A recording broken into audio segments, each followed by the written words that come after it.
we've started this 3-month block in our church, which I really believe is culture shaping for our church. There are some topics that you need to talk about. They're kind of family topics that really actually set a culture. And if those things are healthy in your church, then you'll have a healthy family. And you have the possibility of actually living out the mission that God has for the church. And so last week we started talking about marriage, and we're going to be talking about marriage for the next 3 weeks, because if you have healthy marriages, then you have healthy families and you have healthy churches. And then we're going to talk about work after that. And so work is something in the church that's often spoken about from the pulpit when pastors want you to evangelize your workplace. Go and evangelize your workplace. Go and evangelize your workplace. But there's actually so much more to work than that the Bible talks about. And so I really believe that as we talk about work, it will actually change your 9 to 5. It will change your attitude. It will change your heartbeat about work. And then after that, we're going to talk about the church itself. Why do we exist? What sort of things do we actually need to change about our thinking about the church for it to really do what God wants it to do? And so because these things are culture shaping, some of you guys have contributed to this devotional that Vanessa read out for us called First, because in our marriage and in our work and in the church, we want Christ to be first. And so this is why it's culture shaping us, putting Jesus at the top, at the center of all that we do, as we sang about this morning. In our first week on marriage, we said that marriage is like a garden. Is that working? Was that me or was that you? That was me. All right, so marriage is like a garden. And we said that marriage is like a garden because you can't just plant a garden, go away for 6 months, come back and expect it to be there. You actually have to be a constant gardener in your garden. But then you also have to be patient. You have to give the garden time to actually grow, or you'll never actually enjoy what's in the garden. And so marriage is like a garden. And last week we talked about planting the purpose of marriage, planting the roles, and planting the mindset for a healthy marriage. And we said that the big problem is this: a consumer relationship, a consumer mindset. And so oftentimes we approach relationships, we approach marriages like, what can I get from this? What can I take out of this? And when that person is not providing what I need, well, what do? We skip. We go find it somewhere else. We go find what we need somewhere else. And so often we approach like a consumer relationship, but the Bible doesn't present marriages like that at all. It presents it as a covenant relationship, a relationship of promise. And we saw that in Ephesians 5, because when you want to know something about marriage, you need to look at the relationship that Christ has with the church. And the relationship that Christ had with the church was not a consumer relationship. It was one of covenant.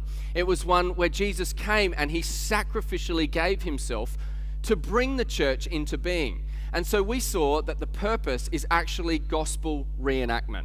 It's actually helping your spouse be the future self that God wants them to be through sacrificial service.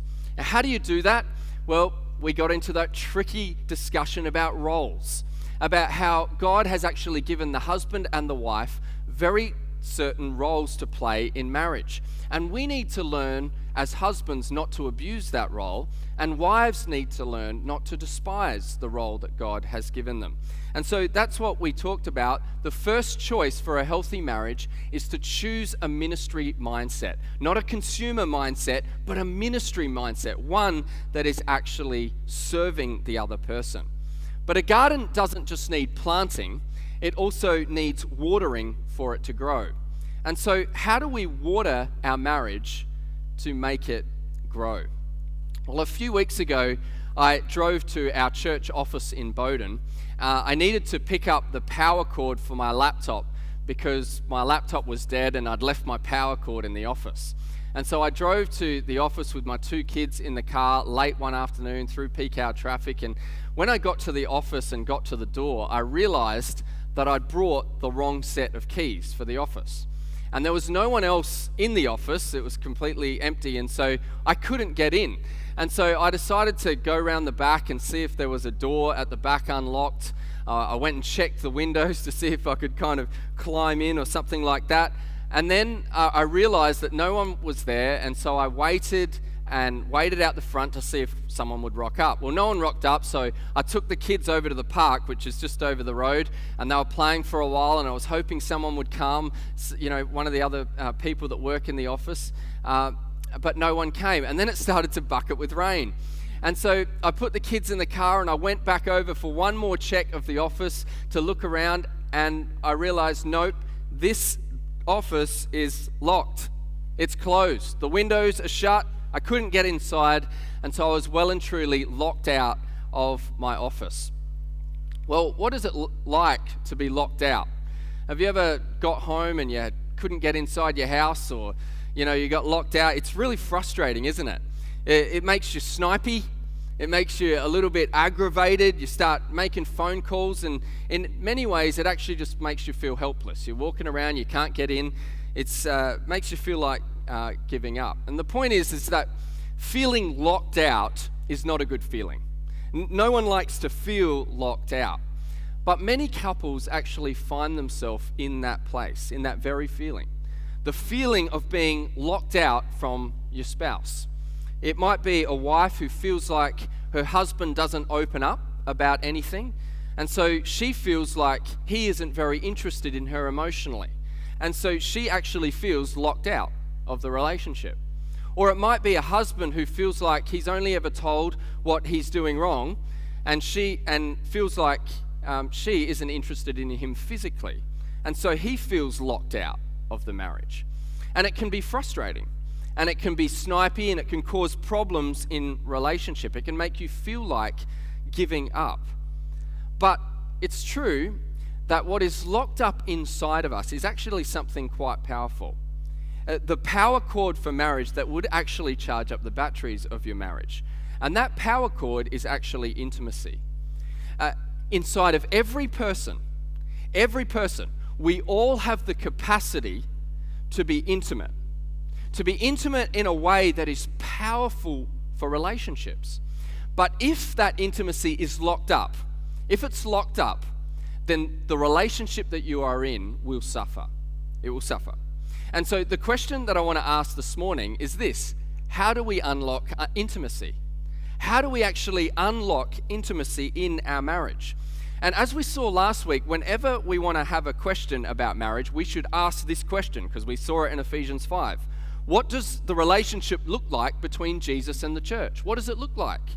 So how did Jesus unlock intimacy with the church? That's the real model for marriage. Well, Ephesians 5:28, if you want to open up there, I will have it on the screen. It says how Jesus loved. Paul writes this: he who loves his wife loves himself, for no one ever hated his own flesh, but this is key, but nourishes and cherishes it just as Christ does the church. How does Jesus unlock intimacy with the church? He nourishes and cherishes it. He nourishes and cherishes the church. Now, that is actually a beautiful thought, isn't it? You think about it just for a second on the level of the church as a whole. Jesus actually nourishes the church. He nourishes us. And he also cherishes us. Sometimes we feel like Jesus is distant, right? Or sometimes we feel like God is distant. Or what is he actually doing? How do we know his presence? How do we feel a sense of his presence amongst us? Well, this is the promise, that he actually nourishes the church, that he cherishes the church. But what does that actually mean? How does he nourish? Well, the word nourish actually means to feed. And what we see in the Bible is that Jesus nourishes, he feeds through the word. And so this is what we see in Matthew 4 verse 4. Man shall not live on bread alone, but on every word that proceeds from the mouth of God. And so it's words from his mouth written down in the scripture that nourishes the church. And so how do we unlock intimacy in marriage? It's actually through communication. It's actually through words that are spoken to us. Nothing unlocks intimacy in marriage like communication. like words of your mouth. It nourishes, it feeds a relationship just as Christ nourishes and feeds the relationship with his church. But the biggest problem in communication is this. It's the illusion that it has happened and that it has happened in a healthy way. The biggest problem in communication is the illusion that it has happened and happened in a healthy way. Now, let me give you an illustration of this. The week leading up to Mother's Day 4 or so years ago, Michelle, my wife, she communicated to me that it would be nice for me to try and get a Sunday morning off from leading worship in the week leading up. Because often for a pastor, the Sunday morning of Mother's Day, it's busy, and so you don't get the time to spend as a family. And so I heard that as try to, but don't worry if you can't. But she was actually just saying, get Sunday off. And so I didn't take it as she meant it. And then on the Saturday night, the night before Mother's Day, we clashed. And I said some horrible words. And Michelle said some stupid words to me too. Right before Mother's Day, we had the illusion that communication had happened, but it hadn't. And then when it did happen, it didn't happen in a healthy way. Now, why is this so important? Why is communication so important? I mean, really, is it? Is communication that important? Well, the truth is, it's important because words create worlds. Words create worlds. You think about this. God, he created the world that he wanted by his word.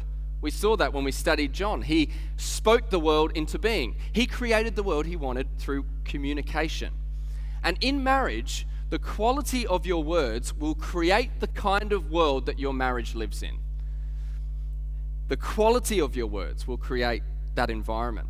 Now, if you don't learn to speak words that actually unlock intimacy, you can create all sorts of different marriages. Let me give you a few. You can create marriages that are actually back to back. So you actually are living in the same house and you sleep in the same bed and you have the same bank account, but you virtually live separately. You live with different ideas and you don't really communicate on very much of a deep level at all. It's sort of like some kind of housemate arrangement. And so many married couples can actually land in this space back to back in the same house. But then you can also have other relationships that are back to front. So you can have one trying to communicate something to the other, trying to get something through to the other, and that person just having their back to them, not listening, not actually sensing what the other person's trying to say. But when you start to communicate and speak words that unlock intimacy, you actually create a marriage that is side by side. Now, this is actually great. Side by side is working together on common causes. It might be in ministry together. It might be with the kids. It might be with the house, on a business, all those sorts of things. Side by side is a great thing to be able to get to in your marriage. But a couple that are working side by side can't stay there. And they probably didn't get there without something else. And that is face to face. Face to face. This kind of relationship is one in which, in addition to working side by side, the couple is actually turning in face to one another to actually have conversation that is drawing out intimacy with one another. Having regular times where you're actually engaging each other in a more meaningful way. And so you can have relationships that are back to back, back to front, side by side, or face to face. And I want to ask you this morning, what world are you creating by your words? That's not just a marriage question, that's a question for everyone. What world are you creating by your words? What's the state of your relationships by the things that you are saying, by the way that you're communicating? James 3 verse 5 says, "Consider how small a spark can set off a fire." And so where would you say your relationships are at right now? Are they back to back? Are they back to front? Is there one who is trying to communicate something and one's not listening? Are they side by side, or are they face to face? And I don't say this to make you sink in despair, because it's true that marriages actually go through seasons. You actually have, through marriage, you have periods of times where you may be back to back or you may be back to front. But I say it so that you can actually get to a point of realization. You know what? Words create worlds. What world am I creating through how I'm communicating? And so I want to look at this. What type of words will unlock a world of relational intimacy? And the first thing is the way that Jesus nourishes the church, through nourishing words. Words that nourish. You know, words that nourish means to feed for growth. But often in relationships, we actually do the opposite. We actually starve our spouse. We can starve our spouse of the right communication. Now, how do we actually do this? Firstly, we can starve them with silence. It could be in conflict, the silent treatment. It could be you trying to communicate punishment to them by not using words, by not speaking, by not bringing things into the light. It could be a lack of words to say how you're feeling. Oftentimes in relationships, you have one who is more expressive and able to speak with words, and another that struggles with it. But even those who struggle with words actually need to learn to use them, to use the right words to be able to express, to be able to create relational intimacy with your spouse. It could also be the silence could also be the silence of encouraging words, so that you're never actually stopping to come face to face with your spouse to actually encourage them. You know what? You do this so well. You do this so beautifully.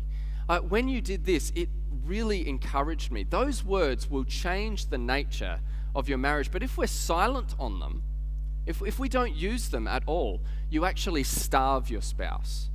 And you can coexist for a while on that, but man, how much warmth it brings into a relationship when you do not starve your spouse with silence.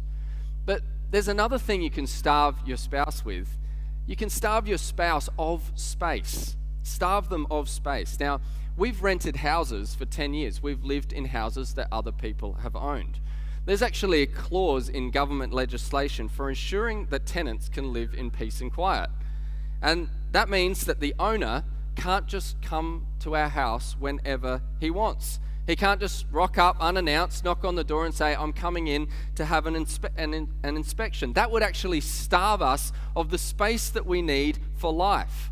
Well, this is the same is true in marriage. Sometimes we can actually starve our spouse of space, thinking, I've got to go and solve it now. I've got to go and get to the bottom of it now. We've got to have all the words, all the conversations to make sure it's dealt with now. And sometimes you actually need to give your spouse the space. You actually need to have what you might call a redemptive separation. A separation for the purpose of coming back together. You sometimes need to give each other space. Thirdly, you can starve your spouse of sensitivity. In 1 Peter 3 verse 7, it says, husbands, love your wives with understanding. Love your wives with understanding. Now, so what does that mean? Don't just love them the way that you think love should be shown. Love them in a way that shows that you understand them.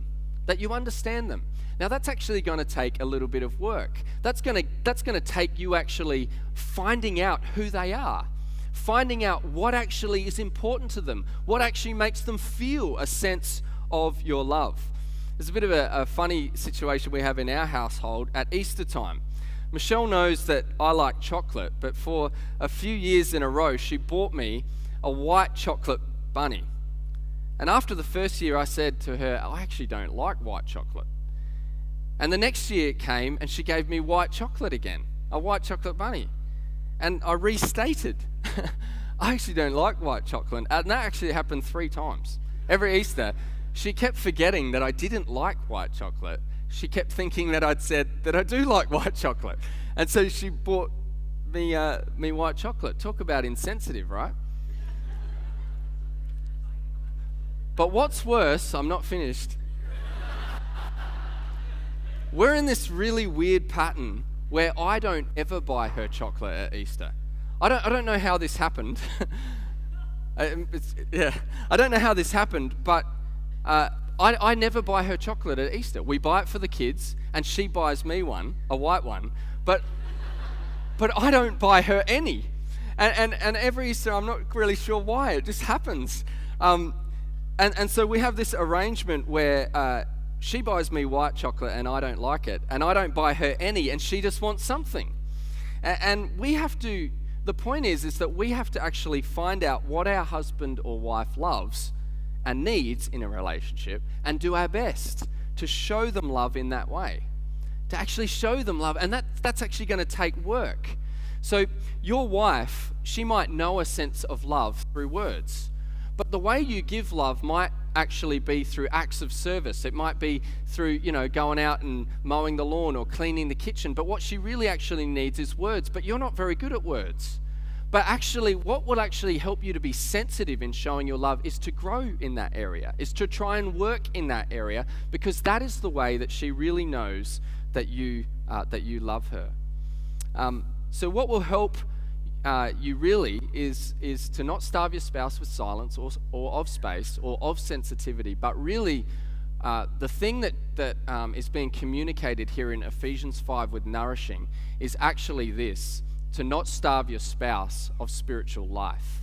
Not starve your spouse of spiritual life. Now, I have to be really honest with you here and say, for many years in my marriage, I have starved my wife of spiritual life. I have not made a practice in my life of spending time with God or praying for her and my children.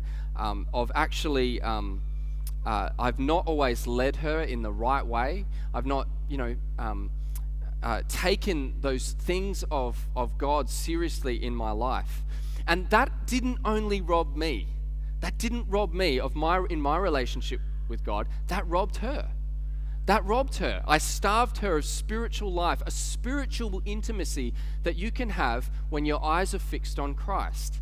And when you grow in those disciplines in your life of spending time with God, in His Word, in prayer, and all those sorts of things. And to be honest, as a pastor, I've only been a pastor for a short time, 5 or so years. But I have seen what happens when the pursuit of real, disciplined, joyful spiritual life goes down the priority list in couples. Couples think that they can survive and thrive on other things for a little while, and they bond over certain things. It might be, it could be whatever. It could be financial things, or it could be friendships, or it could just be just anything, like social life, going out, doing whatever, making your way in the world. But pretty soon, if you don't make a priority of spiritual life, your relationship will head into difficulty. It will head into difficulty. It is going there.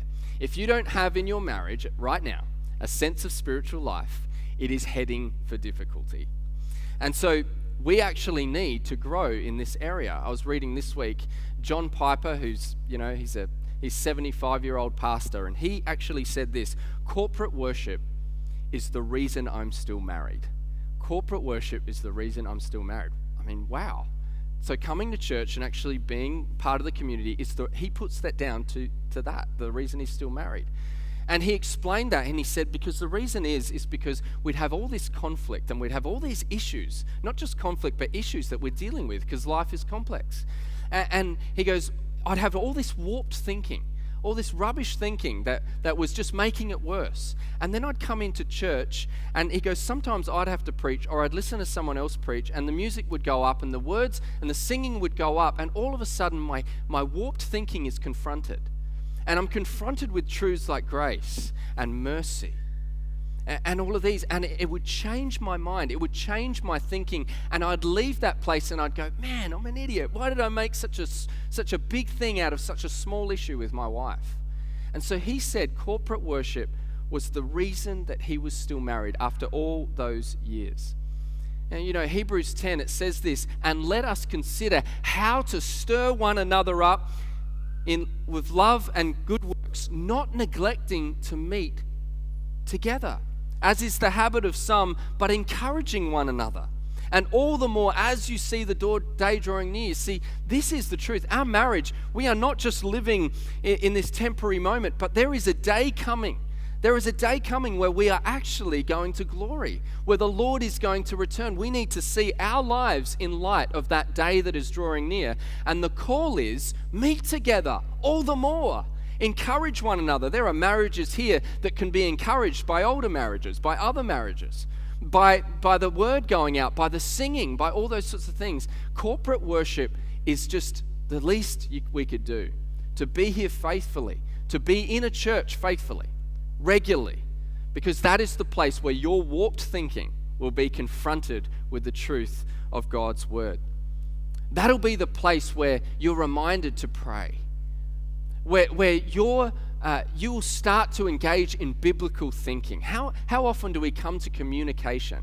Do we come to relationships with unbiblical thinking, with worldly thinking? The Bible is actually, it's recalibrating us.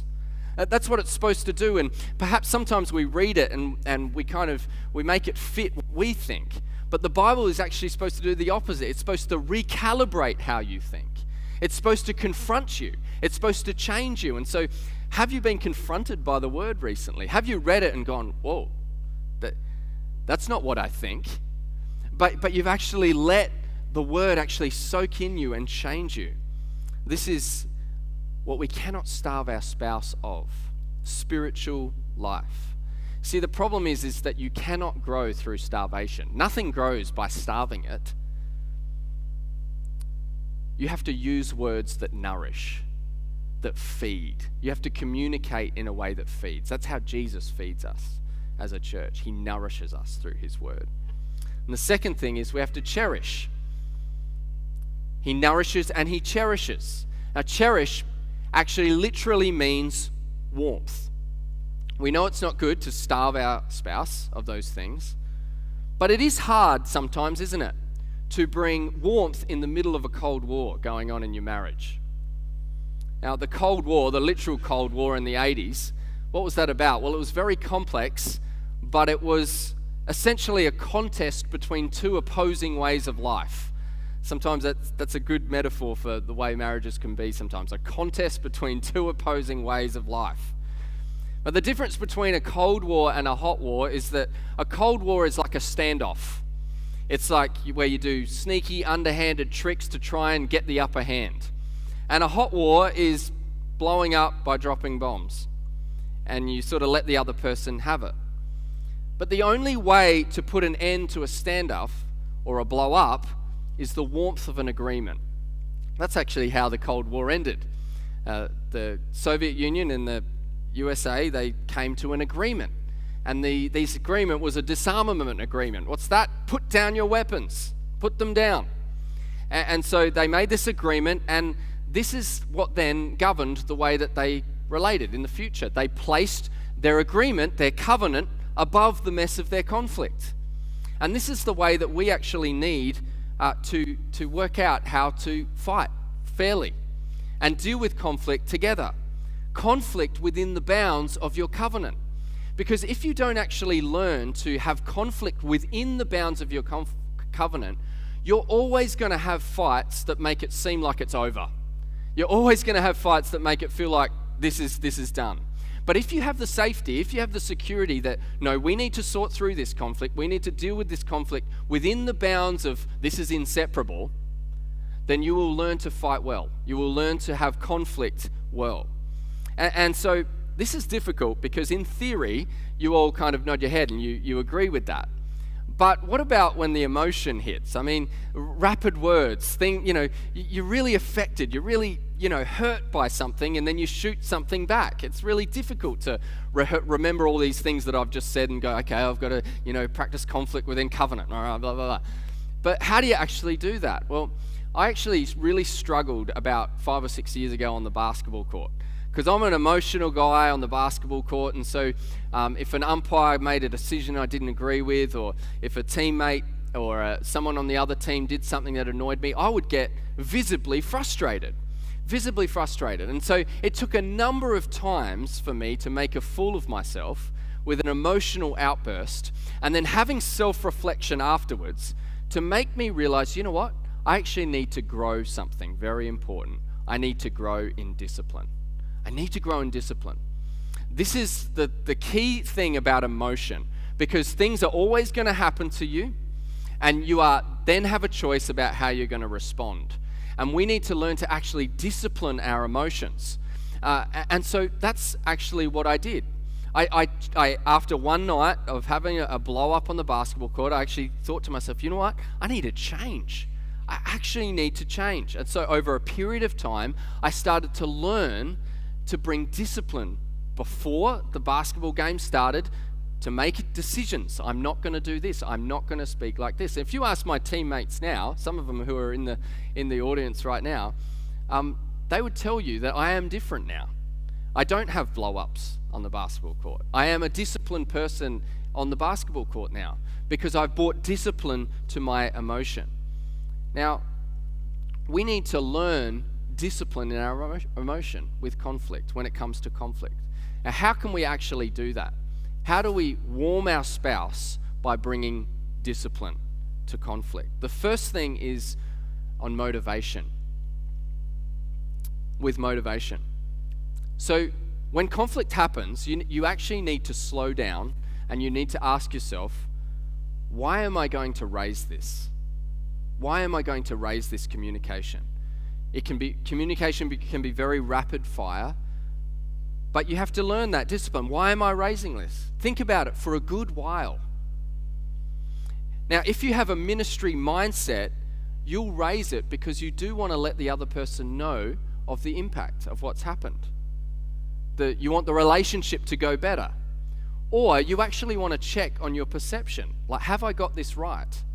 Have what I perceive, is it actually right, or am I seeing this wrong? Now, often our default reasons are this: I want to pay her back, or I want to pay him back.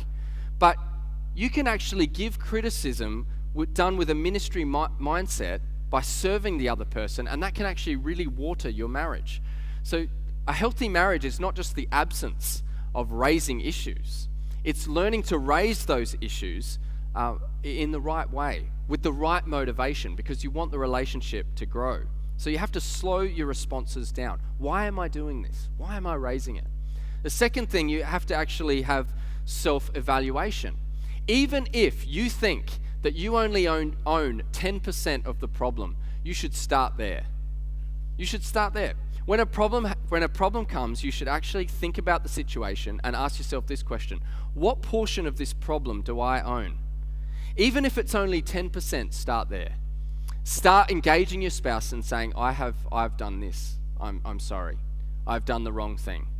And if you start there, you will actually see that you will warm your spouse to actually deal with the problem. You have to admit without excuses, and start that way and see where your conversation goes. Thirdly, you have to warm your spouse with problem solving. So what are you actually aiming at?